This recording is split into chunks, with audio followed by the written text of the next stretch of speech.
अस्सलाम वालेकुम जी। आज 7 बजे में मैं हूं आपके साथ आसमा इकबाल और आज के प्रोग्राम में हम कौन से मौज़ूआत पे बात करना चाह रहे हैं, पहले ये आपको बताए देते हैं। कहा यह जा रहा है जी एक शख्सियत की जानिब से कि मेरे घर पर 1 माह तक मुलाकातें होती रहीं। बिलावल भुट्टो जो हैं वो कराची से, और नवाज शरीफ से लाहौर में 5 घंटे तवील मेरी मुलाकात हुई। सेनेट में मुस्लिम लीग नून समेत पीपल्स पार्टी और सारी जमातों ने हिमायत भी की और तो और कौमी असम्बली में वज़ीर आज़म की मौजूदगी में ये बिल मंजूर हुआ। लेकिन सदर आसिफ अली जरदारी ने इस पर दस्तखत नहीं किए। क्यों नहीं किए मैं ये समझ नहीं पा रहा हूँ, और मैं ये ज़रूर समझ गया हूँ कि ये बदनीयती है, धोखा है और फ्रॉड है। ये कौन सी शख्सियत कह रही है जी? ये शख्सियत है जी मौलाना फजलुर रहमान की, जो खूब तपे हुए में दिखाई देते हैं, बरहम दिखाई देते हैं मौजूदा हुकूमत समेत पीपल्स पार्टी पर और ख़ास तौर पर सदर आसिफ अली जरदारी पर, क्योंकि उनके बेटे जो हैं बिलावल भुट्टो जरदारी वो मुख्तलिफ औकात में मुलाकातें करते रहे हैं और ये यकीन दिलाते रहे हैं फजलुर रहमान साहब को कि जो बिल है इस पर मेरे वालिद जो हैं सदर आसिफ अली जरदारी जो हैं वो दस्तखत कर देंगे। दस्तखत नहीं हुए और इतराज़ात लगा कर जो बिल है ये वापस भेज दिया गया। उसके बाद माहौल जो है काफ़ी हमें तनाव का शिकार दिखाई दे रहा है। आज इस हवाले से इस्लामाबाद में उलमा व मशाइख का एक अहम तरीन इजलास भी हुआ है। उसमें वज़ीर इत्तलात व नशियात जो हैं उन्होंने बात भी की है। क्या ये उलमा जो हैं ये मौलाना फजलुर रहमान के मद्दे मुकाबिल लाकर खड़े कर दिए गए हैं? क्योंकि इसके बाद मौलाना फजलुर रहमान ने एक प्रेस कॉन्फ्रेंस भी की है, उसमें उन्होंने क्या कहा ये भी आज के प्रोग्राम में हम डिस्कस कर रहे होंगे। लेकिन जी तनाव यहीं पर दिखाई नहीं दे रहा है। दूसरी जानिब की भी बात कर लेते हैं जहाँ तनाव भी है और दबाव भी है। मैं बात कर रही हूँ PTI की, जो शोर मचाती दिखाई दे रही है कि हम सिविल नाफरमानी की मुहिम जो है वो चला सकते हैं अगर हमसे मुज़ाकरात नहीं किए जाते हैं तो। अब पहली बात तो ये कि इमरान खान साहब तो कहते थे कि मैं कभी किसी से मुज़ाकरात करूंगा ही नहीं, मैं तो डट कर खड़ा हूँ, दिस एंड दैट। लेकिन उसके बाद अब ये कहा जा रहा है PTI के मरकज़ी रहनुमा उमर अयूब साहब की जानिब से कि हम मुज़ाकरात करने को तैयार हैं, चाहे हमें इंसानों से मुज़ाकरात करने पड़े या फिर हमें ये मुज़ाकरात फरिश्तों से करने पड़े। ये बात उनको क्यों कहना पड़ी है और आखिर इस हद तक क्यों आई है PTI, ये हम जानने की कोशिश करेंगे। लेकिन जी एक और अहम मौजू, एक अहम केस जिसकी आज समाअत हुई है, ये केस है फ़ौजी अदालतों से मुतालिक। बहुत अरसे से हम पाकिस्तान में ये बहस सुनते चले आ रहे हैं कि फ़ौजी अदालतों में सिविलियंस के जो केसेस हैं वो सुनने जाने चाहिए, उन्हें सज़ाएं होनी चाहिए, नहीं होनी चाहिए। और हम ये भी जानते हैं कि सिविलियंस का ट्रायल भी फ़ौजी अदालतों में मुकम्मल हो चुका है, लेकिन आईनी बेंच ने फ़ौजी अदालतों को इस हवाले से कोई फ़ैसला देने से रोक रखा है। उसी हवाले से एक अहम तरीन केस की समाअत हुई है, उसको भी हम डिस्कस करेंगे। डिस्कस किससे कर रहे हैं जी? डिस्कस हम कर रहे हैं इसको शहराज हसनात साहब से। रोज़ाना आप मेरे प्रोग्राम में उन्हें वीडियो लिंक पर देखते हैं। आज चूँकि वो इस्लामाबाद में मौजूद थे, हमने मौके से फ़ायदा उठाया है, उन्हें दावत दी है इस्लामाबाद स्टूडियो में, इस वक्त मेरे साथ मौजूद हैं। बहुत शुक्रिया शहराज हसनात साहब ज्वाइन करने के लिए। वीडियो लिंक पर कौन मौजूद होगा जी? आज वीडियो लिंक पर हमारे साथ हैं आज मोहम्मद नौशाद अली साहब, सीनियर तज्ज़ियाकार हैं, लाहौर से बराह रास्त मौजूद हैं, आपका शुक्रिया। ताहिर नईम मलिक साहब इस्लामाबाद स्टूडियो में तशरीफ़ रखते हैं और उनके साथ हैं जी काशिफ रफ़ीक साहब, सीनियर सहाफ़ी हैं। आप दोनों साहिबान का भी बहुत शुक्रिया। मैं गुफ्तगू का आगाज़ जो है नौशाद अली साहब मैं आपसे करना चाहूँगी। सवाल मेरा यही है कि क्यों अब ये जो उलमा हैं ये हमें एक जानिब दिखाई दे रहे हैं और मौलाना फजलुर रहमान जो हैं वो अपनी प्रेस कॉन्फ्रेंस में शिकवे शिकायत करते हुए दिखाई दे रहे हैं। वजह क्या बनी, रीज़न क्या हुआ, क्यों इस नहज पे आए हैं मामलात सर? बिस्मिल्लाहिर्रहमानिर्रहीम। देखिए आसमा, मैंने बड़ी कोशिश की इस मामले को समझने की कि आखिर ये मामला है क्या।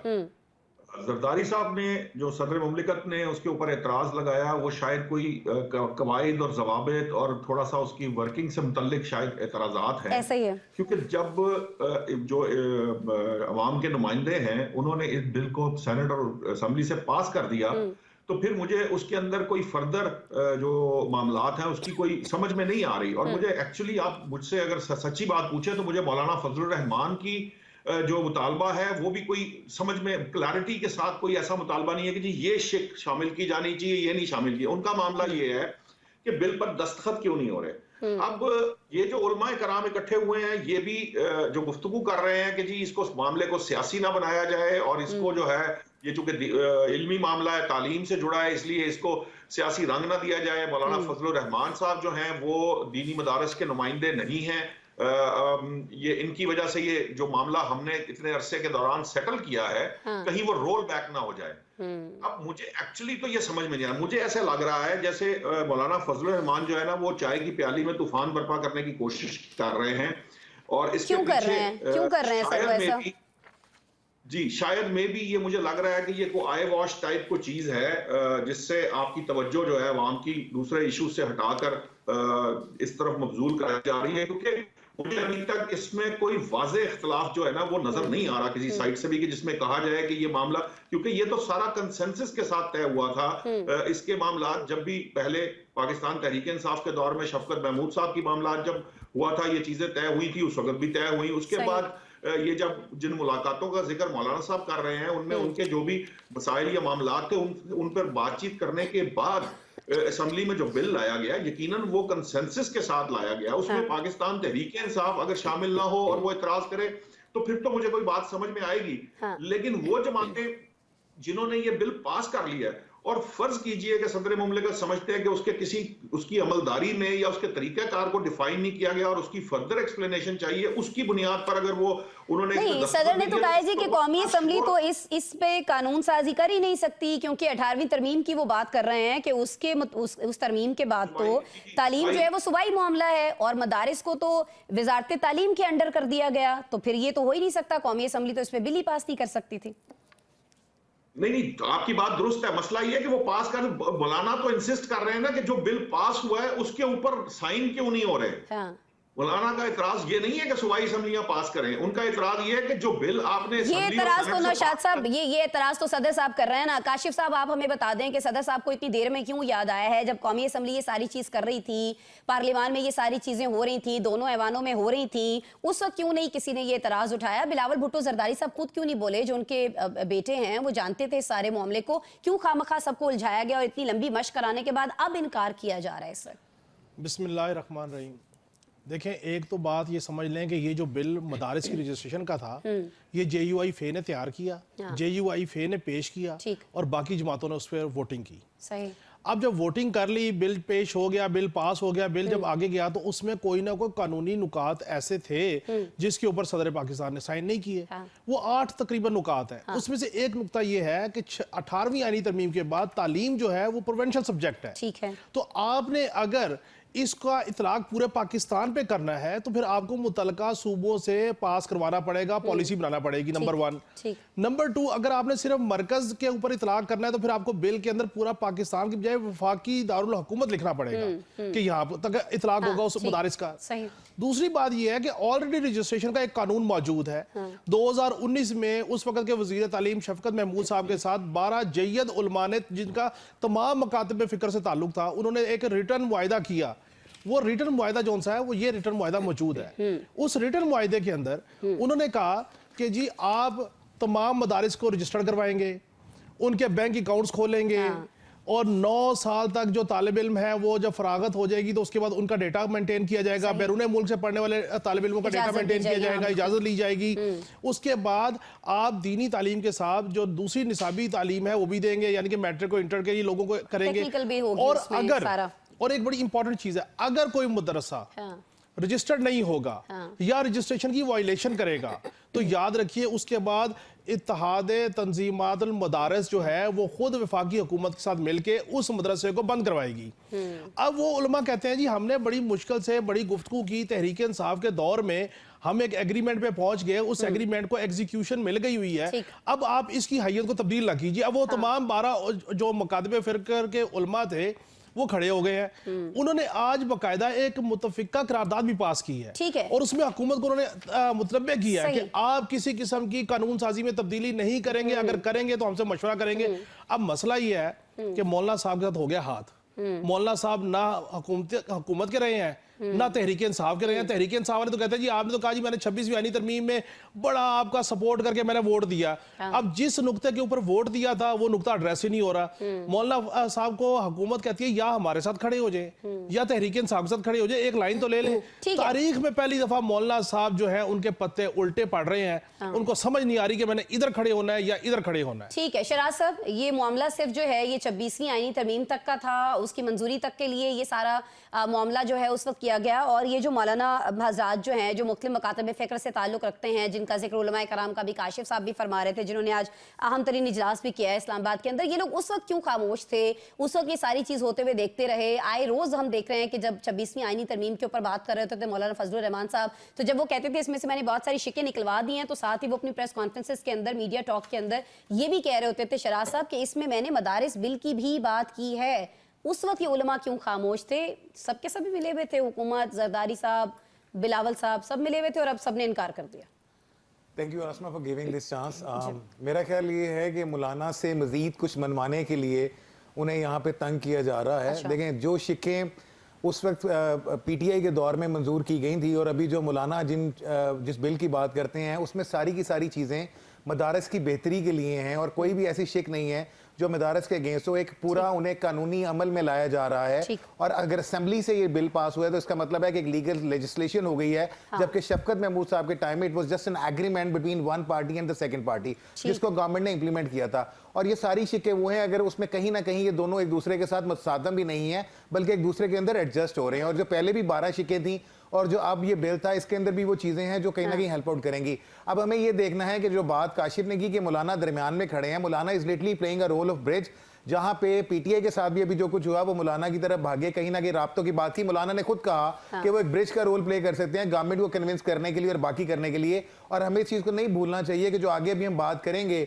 सिविलियंस की फौजी ट्रायल के हवाले से, वो भी शिक मौजूद थी उस पहली आईनी अमेंडमेंट के अंदर जिसको मौलाना ने निकलवाया और इसको कम करके वो 22 तक लेके आए। तो अभी मजीद जो शुनीद है वो ये है, जिस तरह काशिफ ने भी कहा था कि 27वीं तरमीम आगे जाके होंगी तो वो किस तरह होंगी, वो कैसे करनी है, उसमें मौलाना का अगेन बहुत इंपॉर्टेंट रोल होगा। और पहले भी मौलाना इनडायरेक्ट बेनिफिशरी उसके रहे, तो मेरा ख्याल है कि मौलाना को कहीं ना कहीं इस लूप में दोबारा लेके आया जाएगा।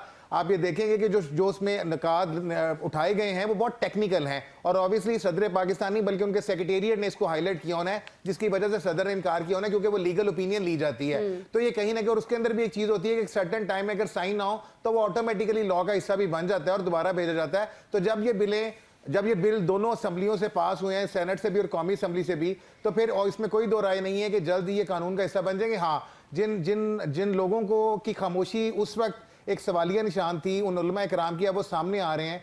तो हमें ये भी देखना और समझना चाहिए कि वो उस वक्त क्यों खामोश रहे और अगर आज वो बात कर रहे हैं तो उसके पीछे क्या मंजर है। क्या सिर्फ ये बिल या इसकी तरमीम ही मामला है या कोई और ऐसा मामला है जिसमें मौलाना को घेर के लाया जा रहा है? नहीं, मैं इसमें सिर्फ एक चीज ऐड करूं, अगर मौलाना फजलुर रहमान साहब को लगता है कि उनका स्टैंड ठीक है, मदारिस की बेहतरी के लिए है, तो मौलाना फजलुर रहमान साहब को क्या दूरी है, कल बुला ले सारे उलमा को अपने पास और कहे जी मैंने ये बिल पेश किया, आप सारे इसको एंडोर्स कर दें। मैं पूछना चाह रही हूँ ताहिर साहब से, ताहिर साहब, जब तमाम मुल्क से जय्यद उलमा हज़रात यहाँ पर मौजूद थे, उलमा थे, मशाइख थे, तो यहाँ पर मौलाना साहब को क्यों नहीं बुला लिया गया? उनको भी बुला लेते, जो एतराज़ात थे वो बैठ के सारे डिस्कस हो जाते।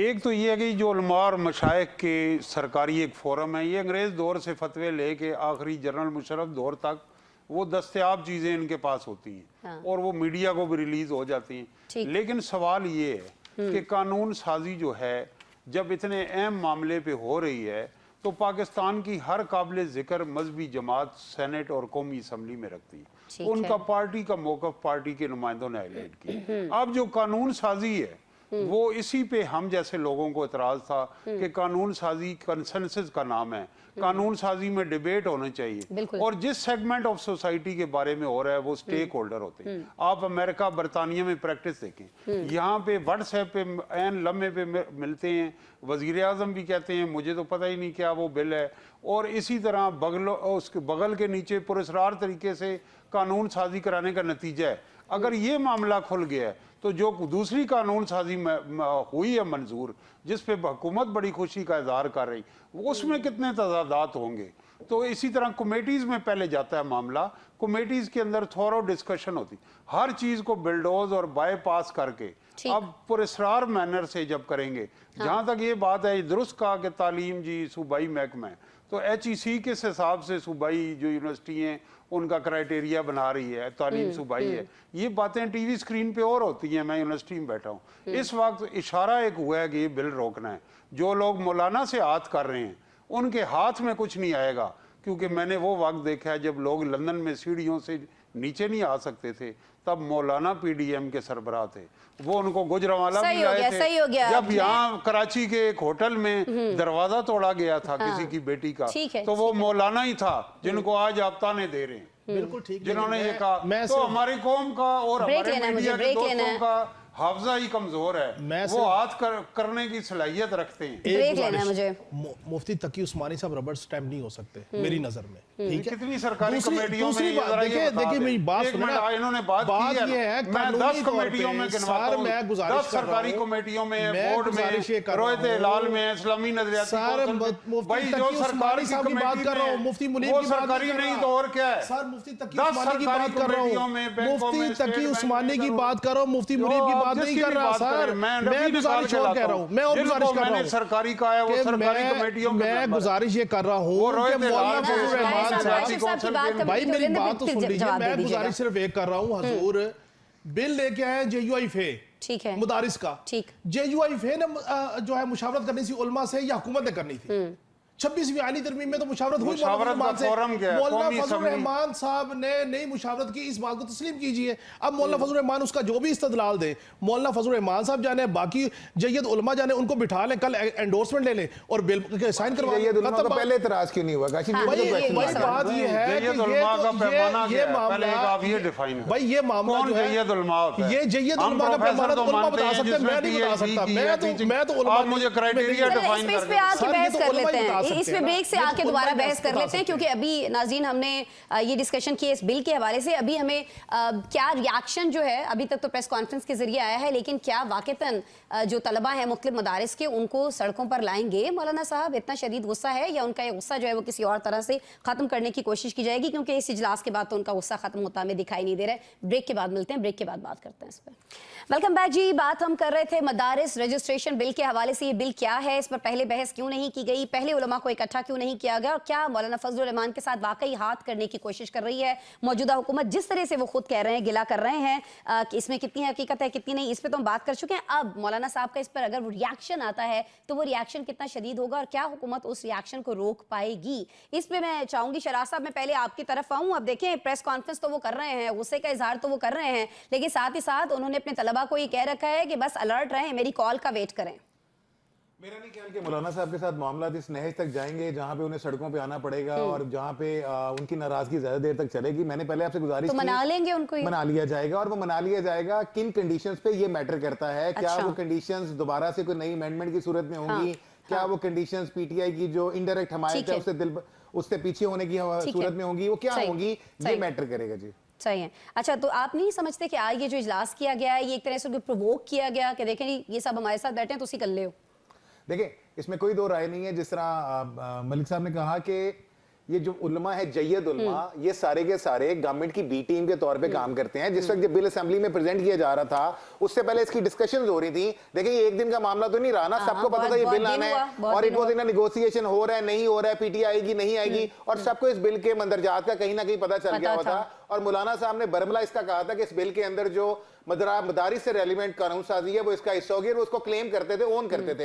अब सूरत हाल यहाँ पे ये है कि जब उस वक्त उलमा कहाँ पे थे, उस वक्त उन्हें याद नहीं आया कि उनका एक एग्रीमेंट पीटीआई के दौर में उस वक्त के वजीर तालीम के साथ हुआ था। 2019 एग्जैक्टली। तो पॉइंट ये था कि अब जो उन्हें सामने लाया गया है, हमें इस चीज को अंडरस्टैंड करना है कि इसके पीछे कौन है, इसके पीछे की कहानी क्या है, किस तरह से मौलाना को डिमोरलाइज किया जा रहा है, किस तरह से उन्हें गुस्सा चढ़ाया जा रहा है, किन डील्स पे आगे मौलाना के साथ शरायत होगी। हमें ये नहीं भूलना चाहिए कि आज भी मौलाना की जो अहमियत है, अददी अहमियत कौमी असेंबली और सेनेट में है, वो किसी भी तरमीम के लिए मस्ट है। और पहले भी इवन मौलाना के जो रिजर्वेशन थी, उसके बावजूद भी अगर वो शामिल ना होते तो हॉर्स ट्रेडिंग का एक बहुत बड़ा बाजार लगना था, जिसको मौलाना ने रोका। आज भी उस अहमियत से इनकार नहीं किया जा सकता। तो उनकी हमायत के बगैर गवर्नमेंट कहीं पे कुछ अप्रूव नहीं करा सकती। हाँ, वो किन शराइत पे होगी, इन जय्यद उलमा के मामले पे वो हमें सामने नजर सही है, लेकिन लगता है ऐसा है कि उस अहमियत से इनकार कर दिया गया है, क्योंकि जब बिल पे दस्तखत से इनकार कर दिया तो फिर सारी चीजों से इनकार कर दिया ना। काशिफ साहब, आप क्या समझते हैं, ऐसी कौन सी बात है जब हुकूमत ने मनवानी है मौलाना साहब से? किसी और तरीके से भी तो मनवा सकते थे ना। इतनी बातें उनसे सुनी, उन्होंने तो ये तक कह दिया कि मेरे साथ धोखा हुआ है, चीट किया गया है मुझे, और ये सारी बदनीयती जो है ये सदर आसिफ अली जरदारी। देखिए, मेरी बात सुने, मौलाना के वोटों के बावजूद कौमी असम्बली में तहरीक इंसाफ के लोगों ने वोट दिया तो आईनी तरमीम पास हुई। और मौलाना फजल रहमान साहब खुद कह चुके हैं, अगर मैं वोट ना देता तो 11 और 4 तैयार थे, ठीक है। ऐसा ही है। सो ये तो आप नंबर गेम से तो निकल जाए। ठीक। दूसरी बात यह कि धोखा किसने दिया जी? गारंटर कौन था? गारंटर बेटा था। साइन किसने करने थे? साइन बाप ने करने थे। वालिद ने, सही। अब बाप और बेटे की आपस में नहीं बन पड़ी तो मौलाना साहब का गुस्सा हुकूमत में निकल रहा है। भाई मौलाना साहब ने जानबूझ के खुद ये मामला काशिफ साहब इतना सादा था, बाप बेटे का तो नहीं था ना, हुकूमत भी खुद तो गारंटर जबरदस्ती। बिलावल को बनाया, शहबाज शरीफ को नहीं बनाया। अब मौलाना फजल रहमान साहब उस गारंटर को पकड़े ना, भाई मेरा बिल क्यों नहीं साइन हुआ? अब बीच में से मौलाना कहां से निकला है, बाकी उलमा इकराम कहां से निकला है, 2019 का मुआहिदा कहां से निकला है? हुकूमत को देखें, हुकूमत के बड़े रास्ते होते हैं। हुकूमत को मुश्किल पड़ी तो उन्होंने कहा तहरीक इंसाफ के दौर में एक बहुत आला अरफा काम हुआ था, वो मदारिस की रजिस्ट्रेशन का काम हुआ था। वैसे वो कहते हैं कि तहरीक इंसाफ ने मईशत को जमीन पोस्ट कर दिया। इस मुआहिदे के ऊपर खड़े हो गया वो मुल्ला को कह रहे हैं कि मौलाना साहब और दसो क्या हाल है। मौलाना साहब भी तो जो आउट ऑफ द क्रीज खेल रहे थे। मैं आपको एक बात कह रहा हूँ, क्या खेल रहे थे? मौलाना क्या कर साहब दिया उन्होंने? वो तो तारीफ ही कर रहे थे दिन रात बिलावल की। एक ही लाइन लेनी है, या हुकूमत की तरफ बैठना है या तहरीक इंसाफ की तरफ बैठना है। अगर मौलाना साहब कभी इधर और कभी इधर, और अगर आप समझे ब्रिज, मैं आपको मेरी बात याद रखिएगा, ठीक है, मौलाना फजल रहमान साहब किसी सूरत तहरीक इंसाफ को स्पेयर करने को तैयार नहीं है। भाई केपीके में मैंडेट उनका चोरी हुआ है, ना नून लीग का हुआ है, ना पीपल्स पार्टी का हुआ है। वो तो इस चक्कर में है कि हम इतना रगड़ा निकला कि पीटीआई जो वहां से वॉश आउट हो जाए और इक़्तिदार मेरे पास आ जाए। सियासत है, इक़्तिदार की गेम है, ऐसे लोगों ने बनाया हुआ जी हमारे असूल, नौशाद हमारी साहब, चीजें, हमारी डीलें। काशिफ साहब सही फरमा रहे हैं कि ये जो ब्रिज का किरदार अदा करने की बात कर रहे थे मौलाना साहब पिछले हफ्ते में, उसके बाद ही सोचा गया कि ओके फाइन, आप जरा वेट कीजिए, हमारे पास तो एक और भी है पत्ता जो हम खेल सकते हैं यहाँ पे। ये काश साहब की बात बिल्कुल दुरुस्त है। मैं तो फ्रॉम डे वन ये बात कह रहा हूं कि मौलाना फजल रहमान जो इलेक्शन के ऊपर नताइज तस्लीम नहीं करते, दरअसल वो केपीके के नताइज तस्लीम नहीं करते। और ये मुमकिन नहीं है कि वो पाकिस्तान तहरीक इंसाफ जो है उसके साथ वो बैठ जाए, क्योंकि उन्हीं के अगेंस्ट उन्होंने ये आर्ग्यूमेंट करना है कि जी उनके इलेक्शन चोरी हुआ है। वो आज भी यही कहते हैं। वो सिर्फ चाहते ये हैं कि मेरी जो केपीके की हुकूमत है, अगर उसके लिए वफाकी हुकूमत भी जिबा करनी पड़े तो कर दें, मुझे जो है वो केपीके की हुकूमत हर हाल में लेकर दें, जिस तरह भी हो सकता है मेरा मैंडेट वापस करें। अब मामला ये है कि ये दोनों तीनों बातें जो की गई हैं, ये सारी की सारी बातें जो हमारे पार्टिसिपेंट्स कर रहे हैं, ये दुरुस्त है। देखें, एक एग्जेक्टिव फैसला होता है, उस फैसले की कानून साजी की जरूरत है। फैसला 2019 में तहरीक इंसाफ के दौर में हुआ, वो मौजूद था, अपनी जगह एग्जिस्ट करता था। ठीक है। उसके ऊपर कानून साजी की कोशिश की गई। वो जेयूआई फे ने लीड लेकर कोशिश की कि हम करवाएं, हमारे क्रेडिट पे आए। उस चक्कर में उन्होंने बाकी उलमा को जो है वो घास नहीं डाली और अपना अपना काम करते रहे, क्योंकि उस वक्त हुकूमत को जरूरत थी। हुकूमत जो है वो उनकी हर बात मानने को तैयार थी कि चलो ये मामला जो है, बावजूद इसके कि ये बात काशिफ साहब की दुरुस्त है कि उनको नंबर गेम में उनकी जरूरत नहीं थी, लेकिन वो पाकिस्तान तहरीक इंसाफ को किसी ऐसी तरफ नहीं जाने देना चाहते थे जिससे उनके हुकूमत के लिए मसाइल बढ़े। तो जो काम आसानी से हो जाए उसको आसानी से ही किया जाना चाहिए। इसी मकसद के लिए उन्होंने ये बात मान ली। अब मामला ये है, देखें, मुझे इस बात में ये बात समझ में नहीं आ रही कि मदारिस के बिल के कंटेंट पे प्रॉब्लम नहीं है। मसला सिर्फ उसकी जो एग्जीक्यूशन है या जो एतराजात हैं वो सिर्फ बिल के एग्जीक्यूशन और कुछ एक्सप्लेनेशन। हाँ, लेकिन जो भी एतराजात है दिखाई ऐसे देते हैं नौशाद साहब के इन एतराजात को दूर करने के मूड में ना तो पाकिस्तान पीपल्स पार्टी है, ना आसिफ अली जरदारी है, नहीं नून लीग है। इसको भी आप फेंक नहीं सकते कि ये इंपॉर्टेंट है कि उन्हें इस बात के लिए तैयार किया जा रहा हो कि जब 27वीं तरमीम की बात खुद काशिफ साहब करते रहे हैं और आप कोर्ट्स वाला मामला सुप्रीम कोर्ट में भी देख रहे हैं, तो हो सकता है कि उन्हें इस चीज के लिए प्रिपेयर किया जा रहा हो, कहीं ऐसा ना हो, या कम से कम इतना प्रिपेयर जरूर किया जा रहा हो कि कहीं ऐसा ना हो कि वो पाकिस्तान तहरीक इंसाफ के साथ जा बैठे इस मामले के ऊपर, क्योंकि पहले उन्होंने रिजेंटमेंट शो की थी। उस वक्त इस शिक को उन्होंने 26वीं तरमीम से निकलवाया था। सही हो गया। हो सकता है कि ये पॉसिबिलिटी भी है कि उन्हें पहले से इस बात से तैयार किया जाए कि हम आपका बिल जो है उस पर दस्तखत कर देंगे, इस मामले के अंदर आप पाकिस्तान तरीके से। लेकिन अब वो एतबार करेंगे। सवाल तो ये बनता है ताहिर साहब, आप मुझे इसका जवाब दीजिए, अब मौलाना साहब एतबार करेंगे जबकि मौलाना वर्सेस उलमा जो है वो आज हमने इस इजलास के बाद भी सारी सिचुएशन देख ली। ये तो ऐसा लग रहा है कि प्रोवोक किया जा रहा है मौलाना साहब को और भड़काया जा रहा है कि भाई कर लो जो आप कर सकते हो, ये सब हमारे साथ है। सियासत जो है वो के 2-3 असूल हैं कि माजी में रह के नहीं हो सकती, दस्तयाब हालात में होती है, और तीसरा अहम तरीन असूल ये है कि कोई मुस्तकिल दोस्त और दुश्मन नहीं होता। जहाँ तक धांधली की नौशाद साहब ने बात की, मियाँ नवाज शरीफ ने एक से ज़्यादा मरतबा कहा कि मेरे साथ धांधली हुई, मौलाना फजलुर रहमान को तो छोड़ें, मुझे धांधली के जरिए और मेरे लोगों को हराया गया मनसेरे से इधर। और दूसरा जो पहलू है कि ये जो प्रपोजिशन कह रहे हैं, उनका जो वोट बैंक है और इमरान खान का वोट बैंक है, दोनों का माइंडसेट एक है, केपीके में करते हैं। तो कल के हरीफ जो हैं वो हलीफ बन सकते हैं। ये पीपल्स पार्टी और नून लीग ने एक दूसरे के खिलाफ कैंपेन की है, वो सब करती। ये who gets what and when and how की बात अब ये है, जब सियासतदान तकसीम होंगे, पहले आप देखें कि जरदारी और नवाज शरीफ को लड़ाया तो क्या नतीजा होगा। अब जो ताकतें मौलाना से आपको लड़ा रही हैं, वो आप इनकी अकल का अंदाजा लगाएं, जो हमारे दोस्त भी शायद दे रहे हैं। और ये भी सियासी, इन्होंने 10-20 साल में ये सीखा है कि जब खुद आप भाग गए हैं, आपका नाम लेने को भी टीवी की इजाजत नहीं थी। और जिनको आज आप अपना सीने से लगाए हुए हैं, वो भी अपनी नौकरी बचा के नाम लेने टीवी पे नाम ना लेने की इजाजत नहीं, मियां नवाज शरीफ के नाम की इजाजत नहीं थी। उस वक्त मौलाना ने इनका केस लड़ा, पीडीएम के सरबराह ये वो बने। और आज ये है कि जो ताकतें आपको लड़ाती हैं, गिराती हैं, कमजोर करती हैं, उन नादानों से, सियासतदानों को इकट्ठे बैठ के फामो तफीम पे बात करनी चाहिए। मीडिया भी लड़ाएगा, गैर मुंतखब लोग भी लड़ाएंगे, और फिर ये तीनों भाग जाएंगे। तो सियासतदान की नजर दीवार के पीछे होनी चाहिए। टाइम कम है, इन्हें भागने नहीं देना चाहिए। जो एक और अहम मौजू है मेरे पास, जिस पे हमने बात करनी है, इस पे मैं आती हूँ आपकी तरफ। मैं शराज साहब आपसे ये पूछना चाह रही थी कि अभी कुछ दिनों में आप बिल जमा करवा रहे होंगे, नहीं करा रहे होंगे, या केपी वालों के साथ होंगे, फाड़ के फेंक देंगे बिल आप? सिविल नाफरमानी की मैं नहीं समझता कि जिस तरह पहली सिविल नाफरमानी की तहरीक बहुत कमजोर थी और कामयाब नहीं हो सकी, ये भी होगी। और वैसे भी मैं तो ऑनलाइन जमा कराता हूं, quite happy for that as well, कि मुझे लाइनों में नहीं लगना पड़ता। लेकिन रियलिटी ये है, और अगर मेरे पास जो फिगर्स मैंने कलेक्ट किए, and I am surprised and shocked कि 2022 में जिस वक्त पीटीआई की गवर्नमेंट हटी, उस वक्त भी तरसीलातें ज़र बहुत ऊपर गई, 2023 में नीचे आई, आज 2024 के तकरीबन इन 11 माह में ये इक्विवेलेंट टू 2022 के करीब पहुंच चुकी हुई हैं। और सबसे ज्यादा जो तरसीलातें ज़र पाकिस्तान में आ रही हैं, वो सऊदी अरब से आ रही हैं, गल्फ से आ रही हैं, मिडिल ईस्ट से आ रही हैं, एंड देन इंग्लैंड से आ रही हैं, फिर अमेरिका से आ रही हैं। यानी अभी भी ना लोगों का पाकिस्तान तो पॉइंट एग्जैक्टली जी, लेकिन पॉइंट ये है कि इसका मतलब है कि वो कमा रहे हैं तो भेज रहे हैं ना जी, खर्चा ज्यादा हो रहा है तो उनकी इनकम भी है, पैसे आ रहे हैं और लीगल चैनल से आ रहे हैं। इसके बावजूद भी कि एफएटीएफ की वजह से कुछ हुंडी और बाकी चीजों पे पाबंदी हुई। मेरा ख्याल ये है कि जो आखिरी पत्ते की बात भी की जा रही थी, ये वो पत्ता नहीं है। मेरा ख्याल ये है कि एक और गलत कॉल दी गई है, एक और गलत स्टेप उठाया गया पीटीआई की तरफ से। सिविल नाफरमानी कहीं पे एग्जिस्ट नहीं करती। केपीके की हद तक अगर हम देखें तो बिजली के मामले पे वहां पे सर्कमस्टांसेस और थे, मगर यहाँ पे सर्कमस्टांसेस सक्सेसफुल नहीं होंगे। अच्छा, अगर ये गलत स्टेप है, नौशाद साहब, ताहिर साहब, मैं आपकी तरफ आ जाती हूँ, आप जो कहना चाह रहे हैं वो कह लीजिए, और साथ में ये भी ऐड कर लीजिए, मशवरे कौन दे रहा है फिर बानी को? मैं ये कहता हूँ कि माजी में जो उनकी तहरीक थी वो भी बेवकूफ़ी थी, गलतियों से सीखना चाहिए। सियासी हिकमत अमली और सियासी माल, और इसमें दो बातें बड़ी अहम हैं। हुकूमत और रियासत की में फ़र्क मद्देनजर रखना चाहिए। पीटीआई का बुनियादी डायलेमा ये हुकूमत के खिलाफ तहरीक चलाएं, लेकिन कोई ऐसा इकदाम ना करें, खा वो 9 मई हो, सिविल नाफरमानी, जिससे रियासत कमजोर हो।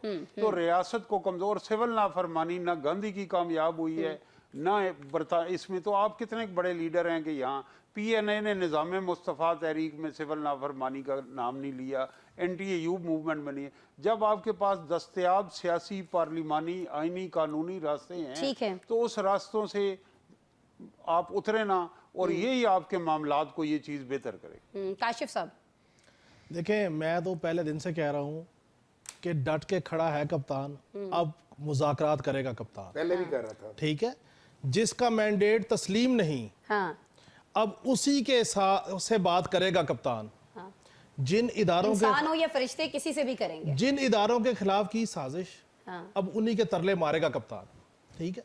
देखिए, सियासत में आप कहां से चले, आप कहां पे आ गए। आप सिविल नाफरमानी छोड़ के कुल्लुहुम नाफरमानी कर लें, आप बाकी जमातों के अकाबरीन कुल्लुहुम आपकी नाफरमानी पे है, आप सिविल नाफरमानी को रो रहे हैं। यही फार्मूला नून लीग पे लगाएं तो ये आपकी लीडरशिप कुल्लुहुम नाफरमानी पे थी तो डी चौक नहीं पहुंची, वर्कर पहुंचा और मर गया। आपकी लीडरशिप आज भी कुल्लुहुम नाफरमानी पे है, आप सिविल नाफरमानी को रो रहे हैं।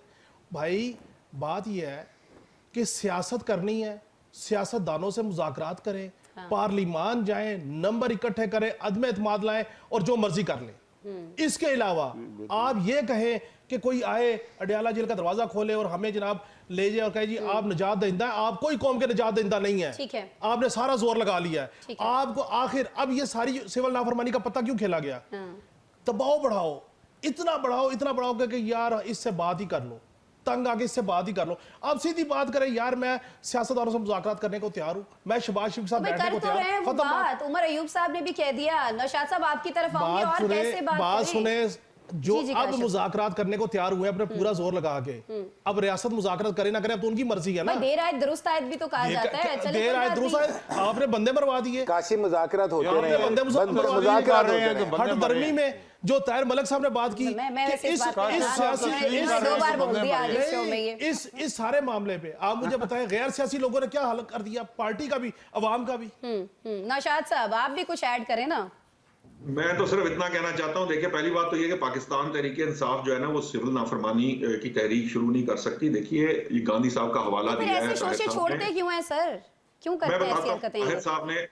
ताहिर साहब ने जो है ना अभी एक गांधी साहब का भी हवाला दिया। देखिए गांधी साहब ने जिस वक्त सिविल नाफरमानी की बात की थी तो उन्होंने आटा मिलों पे हमला नहीं किया था, उन्होंने अपनी जो है वो आटा पीसने की जो है ना वो चक्की रख ली थी और अपना सूत जो है ना वो काटना शुरू कर दिया था। उन्होंने टेक्सटाइल मिलें तबाह करनी नहीं शुरू की थी। ये बड़ी समझने की बात है, ये जो किरदार होता है ना ये बड़ा अहम मामला है। जब आप सियासत में इस तरह के हाई मोरल किस्म के और हाई लेवल की चीजें गुफ्तगू करते हैं तो फिर उसके लिए आपको बड़ी बहुत जैसे कहते हैं ना डिटर्मिनेशन भी दिखानी पड़ती है और उसका मकसद जो है वो नेगेटिव नहीं हो सकता किसी सूरत में। एक बात, दूसरी बात यह है कि प्रोडक्ट बायकॉट कर लें, ये कर लें, वो कर लें। आजकल एक मीम चली हुई है कि एक्चुअली उनकी प्रोडक्ट तो सबसे बड़ी इमरान खान खुद है, तो क्या पीटीआई के वर्कर जो है वो इमरान खान साहब की वो करेंगे, उनके खिलाफ बात करेंगे? यानी पहले नवाज शरीफ का बायकॉट फिर इमरान, दोनों फौजी प्रोडक्ट थी। आपका नौशाद साहब कहने का कहने का मकसद ये है साहब का भी नाम लेना जी, फर्स्ट जनरेशन सेकंड थर्ड जमात इमरान से क्यों शुरू जमात इस्लामी में आ रही है। काशिफ साहब तो आप सरदारी सरदारी को साहब का भी लाएं, नाम ले नवाजी रहे का हैं। कहीं से कर। फजलुर रहमान। सिर्फ एक प्रोडक्ट का आप नाम ले रहे हैं बात ज़ाया हो नौशाद साहब, जाएगी। बाकी प्रोडक्ट का नहीं। बात क्या ज़ाया हो वजह है? जाएगी। बात सिर्फ समझने की जो आपकी इम्पोर्टेंट है ना तब्दील पहलू करनी पड़ेगी। ये जो है ना ये लहू गर्म रखने का मामला है। ये जो जितनी भी ये इस किस्म की कॉलें दी जाती हैं, ये फाइनल कॉल भी इवन आप मुझसे अगर पूछें तो ये सिर्फ लहू गर्म रखने वाला मामला है। सिविल नाफरमानी भी लहू गर्म रखने वाला मामला है। ये जो आखिरी कार्ड की बात करना भी लहू गर्म रखने का मामला है। और जो लहू है वो गर्म रखना क्यों जरूरी है? वो इसलिए जरूरी है कि सिर्फ किसी भी तरीके से कोई भी मामला जो है, जो मुज़ाकरात जिसकी बात की जा रही है, जिसके बारे में खुद बैरिस्टर गौहर ने कहा कि मेरे से किसी ने कोई मुज़ाकरात नहीं किए, ये शिराज साहब कहते हैं कि किए, कोई मुज़ाकरात नहीं किए, ये उनका दावा और हुकूमत का दावा है। जो अलीमा खान साहब ने दावा किया था कि जी ये 20 दिन बाद हो जाएगा रिहाई, उसको सबको झुठला दिया गया। मसला ये है कि मुज़ाकरात नहीं हो रहे। ये जो काशिफ साहब बात कहते हैं कि जो सीबीएम्स थे वो भी ब्रेक हो चुके, जिसका नुकसान ये है कि अब वो तने तनहा खड़े हैं और उन्हें कोई पूछ नहीं रहा। और आगे जो मामला आ रहा है ये याद रखें कि सबसे बड़ा मसला इस वक्त एक जर्नैल साहब की सजा और कोर्ट मार्शल का मामला है जो सबसे ज्यादा प्रॉब्लमेटिक है। ठीक है जी, आपने कोर्ट मार्शल की बात की है तो मेरे ख्याल में अब हम कोई अदालतों ही की बात कर लेते हैं, ब्रेक ले लेते हैं। नौशाद साहब, अदालतों में कुछ और केसेस भी जेर समात हैं और खासतौर पर फौजी अदालतों में जो सिविलियंस का ट्रायल है उस पर पाकिस्तान में बड़ी बहस होती रही है। आज भी बहस हुई है और ये आज सुप्रीम कोर्ट में हुई है जजेस और वकला के बीच। क्या बहस है, क्या रिजल्ट निकला है, निकला है नहीं निकला है, इस पर ब्रेक के बाद बात करते हैं। वेलकम बैक जी। आज सुप्रीम कोर्ट के आईनी बेंच में एक अहम केस की समाअत हुई है। दरखास्त एक थी जी सामने जजेस के कि फौजी अदालतों में सिविलियंस का ट्रायल नहीं हो सकता है। जब समाअत का आगाज़ हुआ तो हमने देखा कि साबिक चीफ जस्टिस जवाद खाजा के वकील पेश हुए। उन्होंने अपना मौक़िफ़ ये बताया कि 26वीं आईनी तरमीम के खिलाफ दायर दरखास्तों पर फैसला आने दिया जाए, उसके बाद जो फौजी अदालतें हैं उनमें सिविलियंस ट्रायल के खिलाफ केस सुना जाए। लेकिन इस पर हुआ जी ये कि अदालत ने दरखास्त भी खारिज कर दी और साथ ही साथ जो साबिक चीफ जस्टिस है जवाद खाजा उन पर 20,000 रुपए का जुर्माना भी आयद कर दिया। मैं आपकी तरफ आना चाह रही हूँ नौशाद साहब, मुझे जरा ये बता दें कि इसमें से निकला क्या है। इस केस में से दरखास्त ये निपटा दी गई है लेकिन हम अभी तक नहीं समझ पा रहे हैं क्योंकि आईनी बेंच पे जवाद खाजा के जो वकील हैं उन्होंने एतराज उठा दिया, उस पर जजेस में काफी बरहम भी दिखाई दिए। लेकिन ये मामला समझ में नहीं आ रहा कि फौजी अदालतों में सिविलियंस का ट्रायल जो है वो मुकम्मल हो चुका है, फैसले आ रहे होंगे, नहीं आ रहे होंगे या रोके रहेंगे जिस तरह से अभी हम देख रहे हैं। देखिए जब तक आईनी बेंच इजाजत नहीं देगा फैसले नहीं सुनाए जा सकते, ये तो बड़ी सिंपल सी बात है। दूसरी बात यह है कि जो इंपॉर्टेंट पहलू है वो ये है कि ये बात बड़ी वाजे हो गई थी कि आईनी बेंच के लिए जब मंसूर अली शाह साहब ने खत लिखा तो जो चीफ जस्टिस ने उसका जवाब दिया उससे ये बात वाजे हो गई थी कि जो जो जवाज खाजा हो या कोई और हो, वो जो भी समझते हैं या उसके बारे में जो भी राय रखते हैं, जी। लेकिन सुप्रीम कोर्ट ऑफ पाकिस्तान इस वक्त ये समझती है कि जो आईनी बेंच है वही कंटिन्यू करेगा, और वो जिस कमेटी के तहत या जिस प्रोसीजर के तहत बनाया गया है उसे चीफ जस्टिस ऑफ पाकिस्तान कबूल करते हैं, यानी कि पूरी जो जुडिशरी है वो उसके तहत काम करेगी। ये एक मामला सेटल डाउन है जिसके ऊपर बार बार कोशिश की जा रही है। दूसरा मामला ये है कि देखें, ये जो मामला है सिविलियंस का ट्रायल मिलिट्री कोर्ट्स में होना चाहिए या नहीं होना चाहिए, ये एक पहलू है जिसे आईनी बेंच ने डिवाइस करके सामने लाना, यानी इसकी तशरीह करनी है कि क्या ये मुमकिन है या नहीं है, किया जाना चाहिए या ना किया जाना चाहिए, और इसके क्या नताइज बरामद हो सकते हैं। इसमें मैं जाती राय तो दे सकता हूं, मैं अदालत के फैसले के मुतालिक तो कुछ नहीं कह सकता, वो जो भी फैसला देंगे। आज की जो एक शहरी होने के नाते बता देना आप क्या समझते हैं? जो आज की जो समात, मैंने जितना पढ़ा है अभी तक, क्योंकि मैं अदालत में तो मौजूद नहीं था, लेकिन उससे मुझे ये लग रहा है कि शायद जो है वो जजेस इस बात पे कन्विंस नजर नहीं आते कि सिविलियन के जो मुकदमात हैं वो मिलिट्री कोर्ट्स में चलाए जाएं। ठीक है। इसी वजह से भी शायद ये, चूंकि इस बात का इल्म है अरबाब इख्तियार को भी और जो हुकूमत में है इस वक्त, इसी वजह से वो जो मिलिट्री कोर्ट्स वाली तरमीम है उसके ऊपर बातचीत इतनी हो रही है या कोशिश की जा रही है, क्योंकि इसकी कोई आईनी सपोर्ट इसको मौजूद नहीं है। ये सिर्फ अरेंजमेंट हो सकता है, लेकिन ये दहशतगर्दी के खिलाफ अगर मामला कर रहे हैं तो और बात है, लेकिन जब आप आम सिविलियन को इसमें ट्रायल करेंगे तो फिर ये थोड़ा सा मामला खराब हो जाएगा, क्योंकि जो फौजी अदालतें हैं या फौज का अपना एक डिसिप्लिन है इदारे के तौर पे, वो बिल्कुल डिफरेंट है, और हमारा जो निजाम अदल है जो सिविलियंस का है वो बिल्कुल डिफरेंट है। तो एक ये जो इसका टकराव है ये प्रॉब्लमेटिक हो सकता है आने वाले वक्त के अंदर। सो मुमकिन है कि जो सुप्रीम कोर्ट है वो इस चीज की इजाजत इनको ना दे कि जी आप ये जो इसकी सजाएं हैं वो सुनाएं। अब मामला ये है कि जब चूंकि इसकी आईनी कोई कानून साजी उस तरह से मौजूद नहीं है, दहशतगर्दी की हद तक जरूर मामला था इसमें एक सिविलियन का फैसला भी मुझे याद है, वो हुआ था फौजी अदालत से। वो एक साहब थे लड़के, वो जो फौज में फौजी नहीं थे, आम सिविलियन थे उनकी, लेकिन उन पे चूंकि दहशतगर्दी का चार्ज था और वो प्रूव हुआ तो उनको सजा दी गई। अब ये जो मामला है कि जो सजाएं ना देने से रोका जाना भी इसलिए जरूरी है कि पहले ये भी तो तय किया जाना जरूरी है कि क्या कोई शख्स जो है वो दहशतगर्द है भी कि नहीं है। कहीं ऐसा ना हो कि आम सिविलियन जो कि दहशतगर्दी के जुमरे में नहीं आता, लेकिन आप अपनी पर्सनल बायस के ऊपर उसको दहशतगर्द गर्दान कर आप उसको। ठीक हो गया नौशाद साहब, टाइम हमारे पास कम है, किया जाना जरूरी है। आपकी बात पहुंच गई। मैं काशिफ साहब आपकी तरफ आना चाहूंगी कि आज यहाँ पर नो डाउट बात तो हम यही कर रहे हैं, फौजी अदालतों में सिविलियंस के मुकदमा सुने जाने चाहिए, उनका ट्रायल होना चाहिए, नहीं होना चाहिए, लेकिन यहाँ पर आज ये बहस भी छिड़ गई कि जो 26वीं आईनी तरमीम है उसके खिलाफ जो दरखास्तें हैं पहले उनका फैसला आने दिया जाए। तो इस तरह तो बहुत सारे जो मामलात हैं वो लटक जाएंगे अगर हर वकील यही लॉजिक लेके आ जाता है और यही जो है एक पॉइंट लेके आ जाता है कोर्ट के अंदर। देखें 26वीं आईनी तरमीम के ऊपर बार बार गुफ्तगू इसलिए की जा रही है कि अगर 26वीं आईनी तरमीम की हेयरिंग कर ली जाएगी और उनको ये लगता है कि शायद 26वीं आईनी तरमीम टर्न डाउन कर जाएगी तो फिर ये आईनी बेंच जो है ये भी खत्म हो जाएगा और तमाम की तमाम चीजें अनडू हो जाएंगी। साबिक चीफ जस्टिस जवाद एस खाजा गए इसी बात पे कि जब तक उसका फैसला नहीं होता आप इस केस को ना सुने, 20,000 जुर्माना किया, साइड पे हो गए। लेकिन आईनी बेंच ने यह भी कहा, हुकूमत की इस्तदा भी मुस्तरद की कि जिनके ट्रायल मुकम्मल हो चुके हैं आप उनके फैसले नहीं सुना सकते, हम इसको रोजाना की बुनियाद पे इस केस को सुनेंगे। अच्छी बात है, रोजाना की बुनियाद पे केस सुनना जाना चाहिए, जो भी उसका कंक्लूजन है। आया सिविलियन के ट्रायल की परमिशन दे के एग्जीक्यूशन में जाना है या टर्न डाउन करना है, आप इसको किसी तरफ लगाएंगे ताकि जो लोग बेचारे ट्रायल भुगत रहे हैं वो सजा और जजा का फैसला हो, जो इनोसेंट है बाहर निकले, जिन्होंने कुछ क्राइम किया, अगर उनके एविडेंस है वो अपनी सजा अनाउंस हो ताकि वो अगला ट्रायल जो है उसमें जाके अपनी रेमेडी ले सके। असल मामला ये है कि 26वीं आईनी तरमीम को जिस तरीके से मर्जी खतमूद लिखे जाए, जो मर्जी मंसूर अली शाह साहब लिख लें, कोई और लेके चला जाए, 26वीं आईनी तरमीम एक मुसल्लिमा हकीकत है, उसकी एग्जीक्यूशन हो रही है अदलिया के लेवल पे भी, पार्लिमान के लेवल पे भी। अगर किसी पॉलिटिशियन को, किसी बार काउंसिल्स को, किसी को 26वीं आईनी तरमीम पसंद नहीं है, एक ही रास्ता है, पार्लियामेंट में जाए, 2/3 अक्सरियत पूरी करे, 26वीं आईनी तरमीम अंडू करवा ले, जैसे मर्जी कर ले, हमें कोई इतराज नहीं। असल मामला यह है कि अगर आपने एक आईनी तरमीम कर लिया, उसकी एग्जीक्यूशन हो गई है, तो खतूत लिखने से वो आईनी तरमीम की एग्जीक्यूशन नहीं रुकनी, मां सिवाय इसके कि आप पार्लियामेंट में जाकर उसको अंडू करें।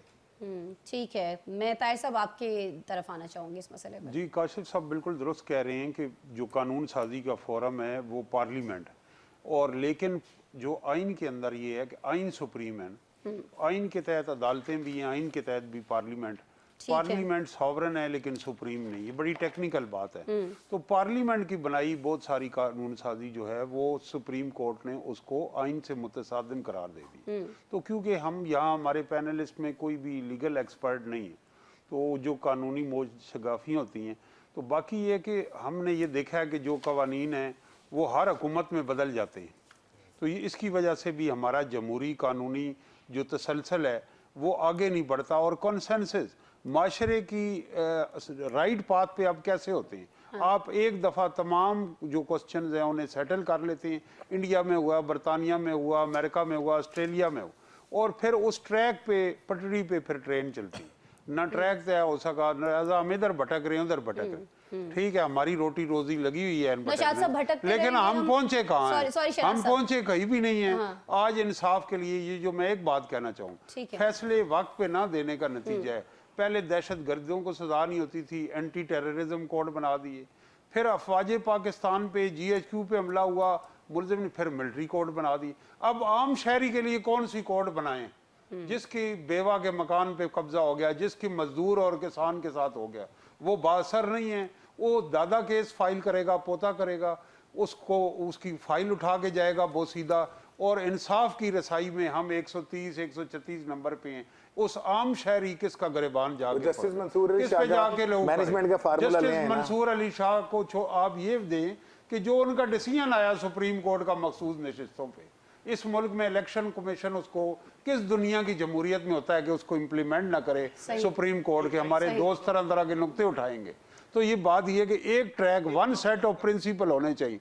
इसी मियां नवाज शरीफ को सुप्रीम कोर्ट ने कहा कि आप नायल होने के बाद पार्टी ओहदा भी नहीं रख सकते। कानून वो भी कानून साजी थी कि मैं नायल हुआ हूँ, पार्टी सदर रह सकता हूँ। सुप्रीम कोर्ट ने उड़ा के फेंक दी। आज ना आपको नवाज शरीफ साहब बहुत ज्यादा याद आ रहे हैं, लेकिन मुझे अब याद आ रहा है कि टाइम जो है ना वो कम हो गया। शराज साहब, मैं आपकी तरफ आना चाहूंगी, ये कब तक चलता रहेगा जी कि आईनी बेंच पे मुझे एतराज है, ये तो ये फैसला कर ही नहीं सकते, पहले दरखास्तों पर तो आने दें, 26वीं आईनी तरमीम के हवाले से आने दें, तो फिर तब तक बंद कर दें कोर्ट्स वोट्स, पहले वो फैसला आ जाए? वो भी नहीं आ रहा ना सर, पार्लियामान कोई जा नहीं रहा, डिस्कस कर नहीं रहा। आसमा सुप्रीम कोर्ट बेनिफिशियरी है 26वीं आईनी तरमीम की, और चीफ जस्टिस को उसी तरमीम के जरिए लाया गया और उसके बाद उनको इख्तियार दे के आईनी बेंच बनाया गया। तो मेरा नहीं ख्याल कि 26वीं आईनी तरमीम पे कहीं से सुप्रीम कोर्ट से कोई ना कोई रिलीफ मिल सकता है, और आज जो जजमेंट आई वो उसका एक वाज़ा इशारा था। दूसरी बात करते हैं सिविलियन कोर्ट्स के ट्रायल, सिविलियन की ट्रायल्स की मिलिट्री कोर्ट्स में। देखिए ट्रायल्स मुकम्मल हो चुके हैं, मगर हम थोड़े से इल्जामात पे जाते हैं। इल्जामात हैं बगावत के, इल्जामात हैं दहशतगर्दी के, और ये मुकदमा दर्ज हैं जिनको मिलिट्री कोर्ट ट्रायल करी। हमें ये भी नहीं भूलना चाहिए कि एक नौजवान ने खत लिखा था और उसे फौज में बगावत और उकसाने के जुर्म में उठा के सजा दे दी गई, जो एक रिटायर्ड सीनियर फौजी का बेटा था और वो आज भी जेल की सलाखों के पीछे है। सो सिविलियंस के ट्रायल सुप्रीम कोर्ट, सिविलियंस के ट्रायल मिलिट्री कोर्ट्स में होते रहे हैं, मुख्तलिफ वजूहात की बिना पे होते रहे, नेचर ऑफ ऑफेंस मैटर करता है। हाँ, अब यहाँ पे बात आती है ख्वाहिशात की। हमारी ख्वाहिश ये है या लोग ये चाहते हैं कि सिविलियन के ट्रायल सिविलियन कोर्ट्स में हो। ये पॉलिटिकल केसेस ज्यादा हैं, कौन इसमें इन्वॉल्व था, कौन इसमें इन्वॉल्व नहीं था, 9 मई को क्या हुआ क्या नहीं हुआ, उसके ऊपर एक जुडिशियल कमीशन बने और वो पहले इसको प्रोब करे। तो ये इंक्वायरी बेहतर है कि चलती रहेगी, मगर इसमें ये भी मत भूलें कि कुछ लोगों को इन मिलिट्री कोर्ट्स ने छोड़ा है। अभी ये बात सामने नहीं आ सकी कि क्या उनको सजाएं दे के सजाएं पूरी होने पे छोड़ा है या वैसे ही माफ करके छोड़ दिया, ये भी एक बहुत बड़ा क्वेश्चन मार्क है। ठीक है जी, इसी क्वेश्चन मार्क पे मेरे ख्याल में आज के प्रोग्राम का हम इख्तिताम करते हैं। कल बहुत सारे सवालात भी होंगे नाज़रीन प्रोग्राम में, उनके जवाब भी जानने की कोशिश करेंगे। आज तो एक सवाल पर ही हम ये प्रोग्राम जो है क्लोज कर रहे हैं। काशिफ साहब, ताहिर साहब, नौशाद साहब और शराज हसनात साहब, आप लोग हमारे साथ मौजूद थे, आपका बहुत शुक्रिया। नाज़रीन आपका शुक्रिया, आपने शो देखा। कल फिर मिलते हैं आपसे।